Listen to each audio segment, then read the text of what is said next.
I'm Michael Davies, Head of International Sales for Eurostar, and just here to see what's happening in the market and spread the news about HS1, our new high-speed line opening on Wednesday. The move. Can you explain what's going on and what the appeal is? Yep, we're closing our home for 13 years tomorrow, Waterloo International, on the Tuesday the 13th of November, opening up again on Wednesday morning at St Pancras International. 15 hours, we're closing Waterloo. The last train leaves just after 6 o'clock. First train leaves just after 11 o'clock from St Pancras International, which is our beautiful new home. It's been 5 years in the making.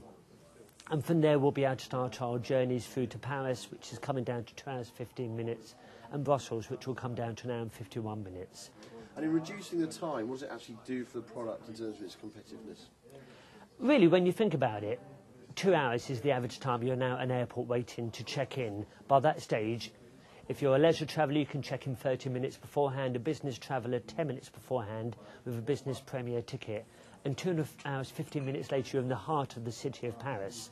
So, you know, you don't have that long journey in from the airport. It really does make day trips that much more feasible for business travellers. For leisure travellers, they can consider a day in Paris, shopping, or Brussels, or even Lille, which would be an hour and 20 minutes away. The other benefit is it links into the increasing high-speed network in Europe.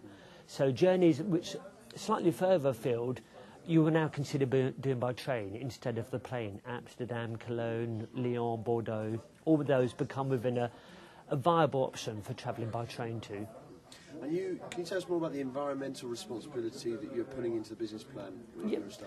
Well, we announced 6 months ago our Chief Executive, Richard Brown, who's takes this very seriously, and it's really at the heart of what he wants to do for Eurostar. He announced our Tread Lightly initiative. We've already done research to show that Eurostar is on average 10 times less carbon dioxide emitting than equivalent planes on our routes. We've got an external company called Paul Watkins Associates in to do that.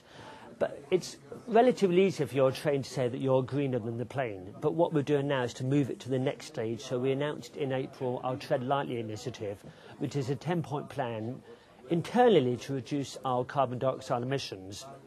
So that goes from simple things like replacing all of our plastic cups at our call centre and our head office with mugs, using rainwater at our new depot in Temple Mills, East London, to wash the trains instead of using sort of fresh virgin water, if you like, sourcing food responsibly, so locally and where we can't, ensuring it's organic.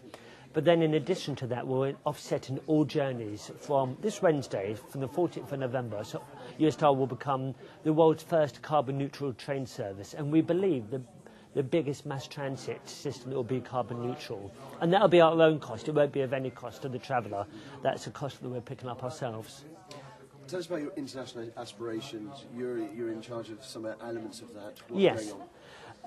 The international markets are of increasing importance to Eurostar. We've already in the US, it's a huge market for us. We actually sell more leisure tickets in the US than we do in Belgium. So it really is becoming increasingly important. We're now on GDS as well in the US. So agents can see us alongside airlines on our routes. With we've got our locator code 9F. Just get a quick sales plug in there. We're looking to move that on to other markets. For example, next year we're looking to move into Australia and New Zealand, and then markets beyond that. So really we're trying to make Eurostar as easy to book for both trade and consumers as possible. Thanks very much. You're welcome.